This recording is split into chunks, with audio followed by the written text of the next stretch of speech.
할렐루야. 아멘. 이 밤에 이 피곤한 시간에 은혜 받으러 오신 여러분, 말씀을 통해 은혜 받으시기를 간절히 소망합니다. 할렐루야. 아멘. 여러분, 믿는 도끼에 발등 찍힌다라는 속담을 알고 계십니까? 이 믿는 도끼에 발등 찍힌다라는 속담은 우리가 흔히 믿을 사람이 하나도 없다라는 의미로 사용되는데요. 특별히 이 의미는 믿을 사람이 하나도 없다라는 의미뿐만 아니라 믿었던 도끼에게 발등이 찍히면 정말 아프다, 이런 의미도 포함하고 있습니다. 우리가 정말 믿었던 사람들에게 뒤통수를 맞았을 때, 그 배신당했을 때의 기분은 굉장히 아프죠. 믿었기 때문에. 특별히 가족에게 배신당한다면 그 기분이 어떨까요? 여러분, 혹시 탤런트 중에 그 트로트 가수 장윤정 씨를 알고 계십니까? 네, 감사합니다. 네, 잘 아시는 것 같아요. 네, 이 장윤정 씨가 있는데요. 이분이 활동을 꽤 오래 했잖아요. 그런데 이분이 모든 수입의 통장을 이 어머니께 맡겼다고 합니다. 언론 매체에서는 말하기를 이 사람이 워낙 잘 나가는 사람이었기 때문에 아마 벌어들인 돈이 수백억은 됐을 거라고 예측을 할 정도로 굉장히 유명했습니다. 행사의 여왕이었고 트로트의 여신이었죠. 그런데 10년 뒤에 이 장윤정 씨가 이 통장을 확인했는데 큰 실망을 하게 됩니다. 왜냐하면 빚만 10억이 있는 것을 발견하게 되었기 때문입니다. 그 어머니와 아들이 이 장윤정 씨가 벌어들인 돈을 자기가 벌어들인 돈처럼 생각을 하면서 허랑방탕 생활을 해서 그 돈을 다 써버리고, 심지어는 그 10년 동안 한 푼도 모으지 못하고 10억이라는 빚만 생기게 된 것이죠. 그때 얼마나 이 장윤정 씨가 속상했을까요? 그런데 이 장윤정 씨를 더 속상하게 했던 것은 무엇이냐면 어머니와 아들이 사과 한마디가 없었습니다. 오히려 내가 벌어들인 돈을, 이 장윤정 씨가 벌어들인 돈을 어머니가 마치 내 돈인 것처럼 생각을 해서 왜 내가 내 돈을 썼는데 너에게 사과를 해야 되냐? 라는 이런 태도를 보였고요. 또 더 심각하게는 이런 것들이 언론에 퍼지게 되면서 장윤정 씨가 어머니에 대해서 이런 얘기들을 하게 되면서 어머니가 굉장히 곤란해졌습니다. 그러다 보니까 어머니가 그 곤란함을 사람들에게 변명하기 위해서 반대로 장윤정 씨에 대한 허위 사실들을 유포하기 시작합니다. 그래서 그 도경환 씨랑 결혼을 할 때도 사실 우리 딸은 결혼을 한번 했었다, 애가 있었다 라는 식으로 이렇게 거짓말을 굉장히 많이 했고요. 나중에는 이 어머니가 장윤정 씨가 벌어들인 남은 재산까지도 다 몰수하기 위해서 재판까지 진행하면서 그 딸에게 비수를 꽂게 됩니다.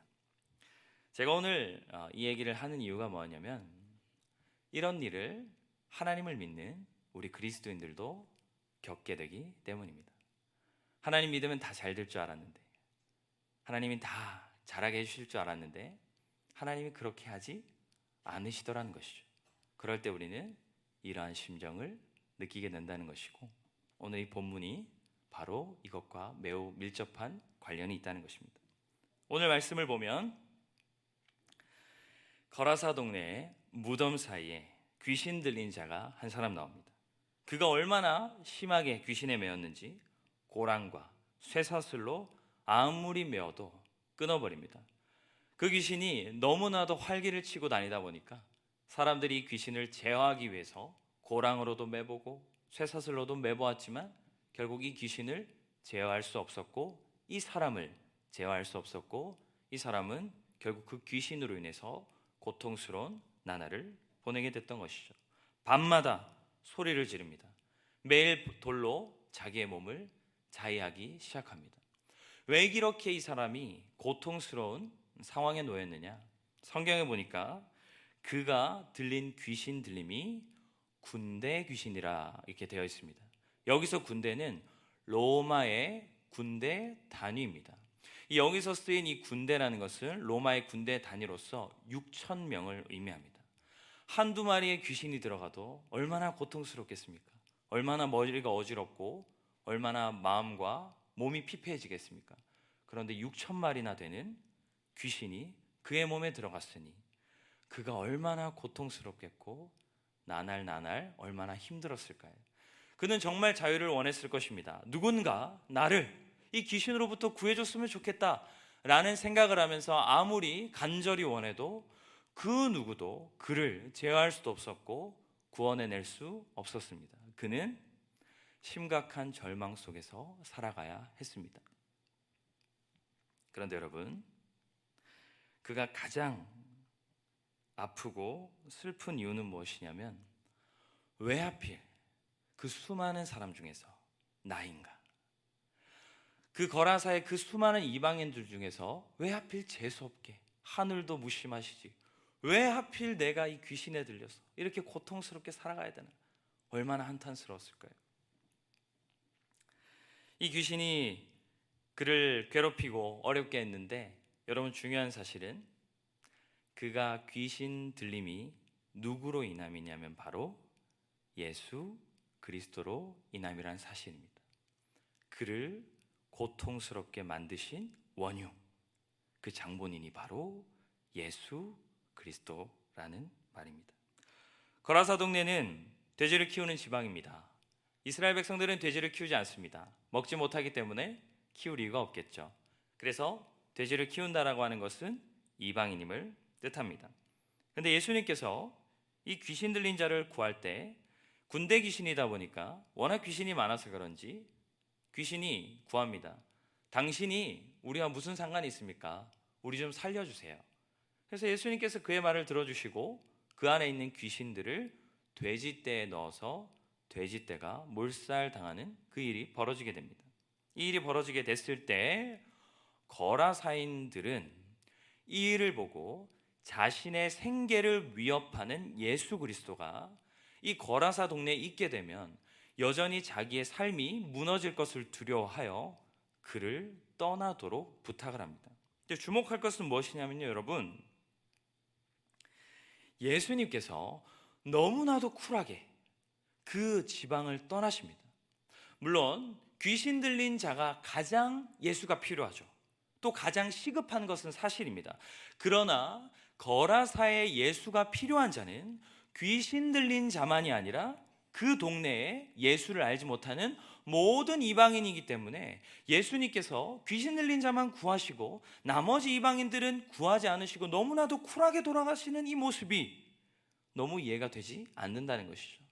예수님은 그러므로 진짜 다른 이방인들은 아니고 다른 이방인들은 전혀 관심이 없으시고 오직 이 귀신 들림 한 사람만을 구하기 위해서 그 거라사에 찾아갔다는 것이죠. 자, 그런데 여기서 주목할 것이 무엇이냐면 예수님께서 그가 귀신 들렸기 때문에 그를 찾아가신 것이 아니라 그에게 관심이 있으셨기 때문에 그를 귀신 들리시게 하셨다라는 것을 주목할 필요가 있습니다.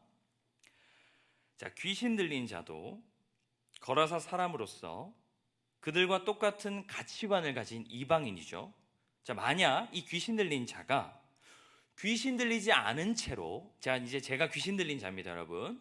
자, 제가 귀신 들리지 않은 채로 누군가가 귀신으로부터 건진받는 모습을 제가 봤다고 했을 때 저의 반응은 예수님을 믿는 반응으로 나타날까요? 아니면 다른 이방인들과 똑같이 예수를 알아보지 못하고 돼지 때문에 예수를 버리는 반응으로 나타날까요?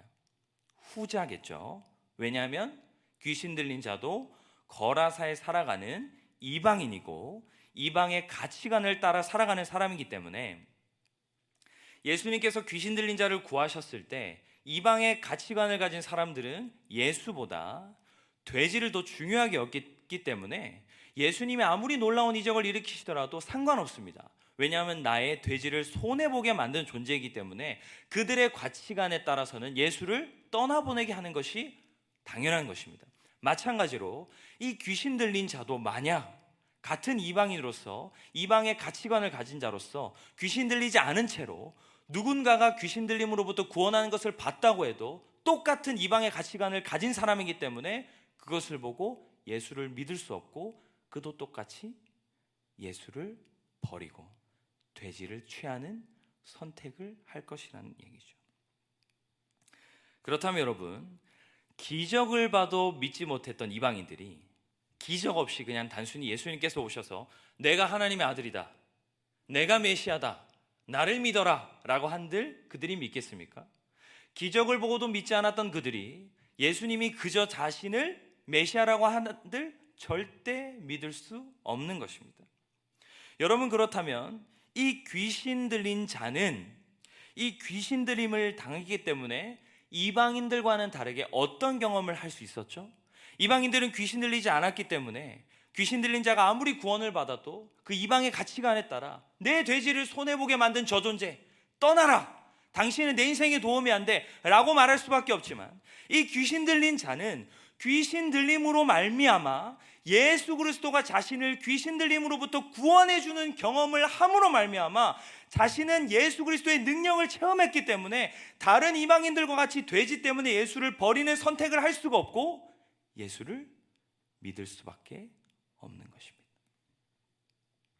그러므로 예수님께서 어떤 한 이방인을 구하시기 위해서는 반드시 무엇을 선행해야 하셨냐면 그에게 귀신 들림을 허락하는 그 일을 먼저 선행하셔야만 하는 것입니다. 우리는 예수님께서 그를 사랑하지 않기 때문에, 그를 버리셨기 때문에 예수님께서 귀신 들리게 하신 것이 아니라 오히려 그를 너무나도 사랑하시기 때문에 귀신 들리게 하셨다라는 것을 확인하게 되는 것이죠. 이 사람이 귀신 들리는 것은 수많은 이방인들 중에 더 재수가 없거나 불쌍하거나 버림받은 인생이라서 귀신 들리는 것이 아니라 오히려 하나님께 택함 받았고 예수님께 택함 받았고 예수님의 사랑을 입은 존재이기 때문에 그 귀신 들림의 고통을 허락받았다라는 것입니다. 우리가 살아가는 인생 속에서 수많은 고통들을 당하고 살아가십니다. 그런데 우리가 그 고통을 겪는 모든 이유는 하나님 우리를 더 사랑하지 않기 때문도 아니고 우리를 버리셨기 때문도 아니고 우리를 미워하시기 때문도 아니라 오히려 우리를 진정으로 사랑하시기 때문에 우리에게 그 고통과 아픔을 허락하고 계신다라고 하는 사실이죠. 우리는 살아가면서 이 귀신 들린 자와 같은 왜 하필 나인가의 삶을 경험합니다. 하나님 왜 납니까? 왜 내가 이렇게 아파야 됩니까? 왜 나만 이렇게 힘들어야 됩니까? 같이 믿는 사람들 중에 다 잘 지내고 아무 문제도 없고 병도 없고 아픈 것도 없고 힘든 것도 없고 다 잘 사는데 하나님 왜 접니까? 왜 저는 이렇게 미워하시죠? 왜 저는 이렇게 사랑하지 않으십니까? 왜 아무리 기도해도 들어주지 않으시죠? 라고 사실 우리는 고백했지만 사실은 여러분들을 더 사랑하시기 때문에 주님이 여러분들에게 그 아픔을 주시는 것이라는 것이죠. 우리는 참 억울합니다. 그죠? 속상해요. 이 귀신 들린 자는 그래도 하나님을 모르기 때문에 막연하게 원망을 하잖아요. 하늘을 원망하고 그냥 인생을 원망하고 그렇게 원망하지만 우리의 원망과 고통의 크기는 좀 달라요. 왜 그렇죠? 우리는 하나님을 믿었기 때문입니다. 믿었기 때문입니다. 믿었는데 그토록 하나님을 위해서 봉사하고 헌신하고 예배하고 기도했는데 그 하나님이 나를 아픔을 주실 때 믿는 도끼에 발등을 찍히는 그 고통 우리가 겪게 되는 거죠. 어쩌면 장윤정 씨는 이해했을지도 몰라요. 그래도 어머니가 인간이시니까, 사람이니까, 그래, 얼마나 사람이 욕심을 가지면 딸도 몰라볼 수 있겠나, 이해할 수 있을지 몰라요. 사람이니까. 그래서 어쩌면 장윤정 씨는 어머니가 너무 야속하고 속상하지만 이해했을지도 몰라요. 그런데 우린 이해가 안 되죠. 하나님 완벽하시잖아요. 하나님 가장 우리를 사랑하시는 분이라고 하셨잖아요. 근데 그 하나님이 다른 사람은 안 주시는 그 아픔과 고통 우리에게 주시면 우린 너무나 속상해요. 너무나.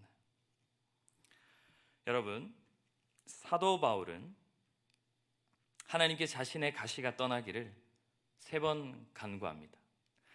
그런데 여기서 가시가 무엇이냐면 간질병이라는 것이 많은 학자들의 대표적인 의견인데요, 설교 때마다 거품을 물고 쓰러지는 거예요.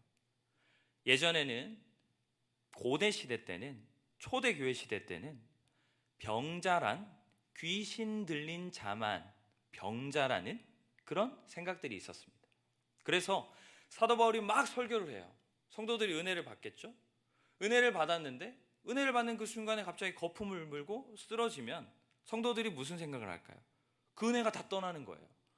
저 사람, 자기 하나도 관리하지 못하는 사람이 귀신 들린 주제에, 죄인 주제에, 예전에는 귀신 들리는 것은 큰 죄를 지은 사람만이 또 귀신 들렸다고 생각했기 때문에 어떻게 저런 사람이 복음을 전할 수 있나? 라고 사람들이 수군수군 됐습니다. 그런데 이렇게 사역하는 것이 사도 바울에게 너무나 힘든 일이잖아요. 설교할 때마다 간질로 쓰러지면 너무 속상하잖아요. 또 자기가 사역하는데 전혀 덕이 안 되잖아요. 많은 대적들이 자기를 공격할 때 할 말이 없는 거예요. 야, 또 귀신 들렸잖아. 또 죄인이잖아. 네가 무슨 자격으로 사도로 그리고 말씀을 전하는 자로 거기 서 있냐? 라고 말할 때 할 말이 없는 거죠. 너무 힘들잖아요. 하나님께서 그런데 왜 이런 이 아픔을 왜 사도 바울에게 허락하셨을까요? 사도 바울 진짜 사랑하시고 아끼시고 정말 귀하게 여기신다면 이런 아픔을 안 주셔야 되는데 왜 이런 아픔을 허락하셨냐면 가시라는 그 약함을 통해서 약할 때 강함 되시는 하나님을 경험하도록 하시기 위함입니다. 사도 바울은 여러분 디아스포라 유대인입니다. 그는 예루살렘 출신의 유대인이 아니에요. 이방 출신의 유대인입니다. 근데 그가 얼마나 똑똑했는지 예루살렘의 가말리엘 문화라고 하면 그냥 뭐 최고라고 보시면 돼요. 뭐 우리나라로 말하면 어떻게 말해야 될까요? 뭐 서울대의 최고 어떤 교수 밑에서 배운다고 해야 될까요? 예루살렘의 가말리엘 문화는 똑똑해야 되고 돈도 있어야 되고 집안이 좀 괜찮은 집안이어야 됩니다. 아무나 받지 않습니다. 사도 바울은 그런 사람이었습니다. 똑똑한 사람으로서 그렇게 최고의 문화 속에서 배웠던 사람이죠. 근데 이런 사도 바울이 얼마나 교만한 모습으로 예수 믿는 자를 핍박했습니까? 여러분, 근데 사도 바울의 그 교만이 예수를 다메섹 도상에서 만난 그 순간 다 사라진 것 같으시죠? 그렇지 않습니다. 그렇지 않아요. 사도 바울이 유일하게 실패한 도시가 있어요. 그게 어디냐면 바로 아덴입니다. 사도행전을 보면 모든 곳에서 사도 바울이 복음을 전할 때마다 역사가 일어나요. 근데 한 곳만 조롱을 받아요. 어느 곳에서든 단 한 명이라도 구원받는 역사가 일어나는데 그 한 곳만 조롱을 받아요. 근데 그 조롱을 받는 이유가 무엇이었냐고 봤더니 성경에 변론이라고 되어 있습니다. 복음을 전할 때 하나님의 능력, 하나님을 믿음으로써 전한 것이 아니라 자신의 말로 그들을 수복시키고 설득시키려고 했던 것이죠. 똑똑하니까, 잘났으니까 내가 이 스토아 철학자들, 이 말쟁이들 한번 내가 말로 꺾어보겠다 해서 실제로 되게 똑똑한 말들을 많이 해요. 그러나 그 사람들은 그 말에 전혀 변하지 않습니다. 사도 바울이 다메섹 도상에서 아무리 예수님을 만났어도 그는 언제라도 교만해져서 하나님의 능력과 실력을 가지고 복음을 전하는 사도로 쓰임받는 것이 아니라 자기가 배웠던 지식과 그 똑똑함을 가지고 사역할 수 있는 위엄이 있는 인물이었던 거죠. 그래서 예수님께서는 그에게 아픔을 허락하셨던 겁니다. 그 아픔이 있어야만 비로소 그가 예수 그리스도를 의지하고 찾는 인생이 될 수밖에 없기 때문이죠. 여러분, 우리의 인생에 가장 가치 있을 때가 언제죠? 돼지를 쫓는 인생입니까? 자기 잘난 맛에 사는 인생입니까? 하나님을 의지하는 인생 아니겠습니까? 주님은 그것을 우리에게 허락하고 싶으신 거죠. 이 거라사의 귀신 들린 자가 귀신 들리지 않았다면 그도 똑같았을 거예요. 당신은 내 인생에 도움이 안 되니까 떠나십시오. 왜 내 돼지떼를 몰살시킵니까? 라고 말할 수밖에 없는 것이죠. 그러나 그가 귀신 들림을 경험했기 때문에 그는 예수를 믿을 수밖에 없는 것이죠. 할 수 없는 상황을 경험했잖아요. 내가 아무리 노력하고 바라고 간절히 원해도 나를 그 누구도 구원해 주지 못했거든요. 귀신 들려서 아무리 내 스스로를 구원하려고 해도 내 스스로가 나를 구원할 수 없었고, 수많은 사람들이 나를 구원하려고 해도 구원할 수 없었던 그때 예수 그리스도가 나를 구원하셨을 때 그는 예수를 믿을 수밖에 없게 되는 것이죠. 주님께서 우리에게 아픔을 주십니다. 그 어려움 가운데, 그 고통스러운 가운데, 할 수 없을 것만 같은 그 절망 가운데 우리를 내버려 두세요. 허락하시고. 그 이유가 무엇이냐면, 그래야 우리가 하나님을 더 의지하고 찾고 바라고 경험하고 살아갈 수 있기 때문인 것입니다. 그래서 하나님은 더욱 사랑할수록 시험과 아픔을 여러분들의 삶에 허락하시는 것입니다. 우리 한번 분위기를 한번 전환해 볼까요? 2022년 우리 추석을 다들 행복하게 보내셨습니까? 행복하게 못 보내셨나요? 네, 차가 많이 막혔죠? 네, 그래도 여러분들은 추석에 다 다녀오셨잖아요. 그렇죠? 너무 행복했을 것 같아요. 저는 설날에 저희 교회는 이제 새벽 당번이라는 게 있어서 저는 설날에 새벽 당번이었습니다. 그래서 설날에 가지를 못했어요. 부모님을 너무 보고 싶었는데 가지를 못했습니다. 그래서 제가 추석을 얼마나 기다렸는지 몰라요. 드디어 추석이다. 이제 명절에 가서 즐거운 시간 보내야겠다 하고 이제 추석을 기대하는 마음으로 목요일 저녁에 마음 정돈을 하고 깨끗하게 씻고 이제 잠자리에 들고 새벽 5시에 이제 차가 막힐 것 같아서 새벽 5시에 딱 일어났습니다. 일어났는데 갑자기 이제 저희 와이프가 기침을 하기 시작하더라고요. 설마 아니겠지. 설마 무슨 말도 안 돼. 갑자기 명절 때 갑자기 그래서 기침을 하기 시작합니다. 아닐 거야. 걱정하지 마. 그래도 한번 검사해보자. 그래서 검사를 했는데 주여 2줄이 나와버렸습니다. 어머나, 그렇게 간절히 기다렸던 추석이었는데 2줄이 나와버렸어요. 그래서 진짜 정말 너무 마음이 힘들더라고요. 이거 어떻게 해야 되나. 진짜 저 그 생각밖에. 왜 하필 나인가? 왜 우리 교육자들도 많은데 왜 하필 난가? 저 걸려야 될 분들 많이 있는데 왜 하나님 하필 난가? 하나님 너무한 거 아닙니까? 왜 하필 납니까? 제가 원망을 하면서 이제 이 검사를 제대로 진행해야 돼서 아침을 기다렸다가 아내와 아들을 태우고 이제 병원으로 향하게 되었습니다. 병원에 가서 이제 아내를 병원에 데려다 주고 갑자기 이제 가만히 앉아 있는데 곰곰이 묵상하는데 이런 생각이 드는 거예요. 이거 하나님께서 나에게 복을 주시려나 보다. 이런 생각을 하게 되는 거예요. 왜냐하면 제가 그 당시에 기도하는 큰 기도 제목들이 있었습니다. 그런데 제가 놀러 가지 않고 새벽에 나가서 기도를 한다면 하나님이 그 기도 응답해 주실 것 같은 거예요. 게다가 당시의 당번이었던 우리 교육자분들을 제가 섬길 수 있다면 하나님께서 하나님의 종을 섬기는데 저에게 복으로 갚아주지 않으시겠습니까? 그래서 제가 당장에 바로 그때 당번이었던 목사님께 전화를 드렸습니다. 그랬더니 그 목사님이 너무 좋아하시더라고요. 너무 좋아하시면서 괜찮겠냐고, 말은 괜찮겠냐라고 하시지만 당장 빨리 전화를 끊어서 제 마음이 바뀌지 않기를 바라시면서 너무 좋아하시더라고요. 여러분, 하나님의 일하심을 깨닫고 났을 때 왜 하필 나인가라는 이 부정적인 의미가 왜 하필 나인가라는 긍정적인 의미로 바뀌게 되더라는 겁니다. 왜 하필 나야? 이렇게 많은 사람들 왜 내가 이 고통을 당해야? 라고 말했던 제가 하나님이 나에게 복 주시기 위해서 이 어려움을 허락하셨다라는 것을 깨닫는 순간 왜 하필 나지? 하나님 왜 이렇게 나 사랑하는 거지? 나에게 얼마나 큰 복을 주시려고 이런 아픔을 주시고 내가 기도하도록 만드시고 우리 교육자분들을 섬기게 만드셔서 나의 기도를 응답하시고 내 기도에 응답하심으로 수많은 복을 주시려 하시는가라는 고백으로 나아가게 되더라는 것입니다. 여러분, 하나님께서 여러분들에게 아픔을 주심은 여러분들을 사랑하기 때문인 줄 믿습니다. 여러분, 얼마나 수많은 아픔들을 겪고 계십니까? 제가 겪은 이 아픔과는 비교도 되지 않을 큰 아픔들을 겪고 계시죠. 그러나 여러분, 하나님께서 여러분들의 그 아픔을 주신 것은 사랑하지 않아서도 아니고 버려서도 아니고 진짜로 그 누구보다 여러분들을 사랑하시기 때문입니다. 믿으십시오. 우리는 예수님께서 언제 우리에게 그 해방의 날을 허락하실지 알지 못합니다. 이 귀신 들린 자가 얼마나 힘들었을까요?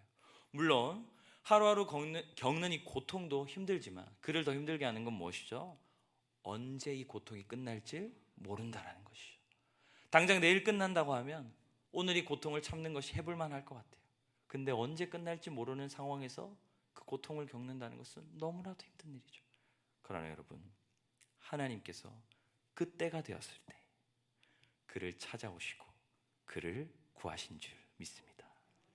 하나님께서도 우리가 지금 이 고통을 겪고 아픔을 겪고 살아가지만 반드시 하나님의 그 때가 되면 우리에게 찾아오실 것이고 그 고통으로부터 우리를 건져내실 것이고 또한 그 고통을 통해서 우리에게 주시려고 했던 놀라운 축복과 은혜들을 우리에게 허락하실 줄 믿습니다.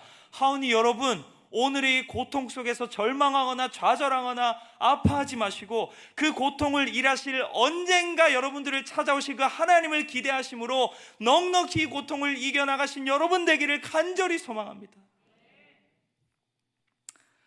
제가 굉장히 좋아하는 찬양이 있습니다. 찬송가 370장에 주 안에 있는 나에게라는 찬양인데요, 여기에 2절 가사가 제 마음을 울렸거든요. 제가 한번 읽어보겠습니다. 그 두려움이 변하여 내 기도 되었고 전날의 한숨 변하여 내 노래 되었네. 주님을 찬송하면서 할렐루야 할렐루야 내 앞길 멀고 험해도 나 주님을 찬양하리. 아멘. 제가 한 20년쯤 전에 구미에 살 때 구미 대교에서 교통사고를 이제 접하게 되었습니다. 그때 이 트럭을 모시던 분이었는데요, 제가 기억할 때 그분이 조금 그렇게 형편이 좋아 보이진 않았어요. 하루 벌어 하루 먹고 사는 그런 삶이신 것 같았습니다.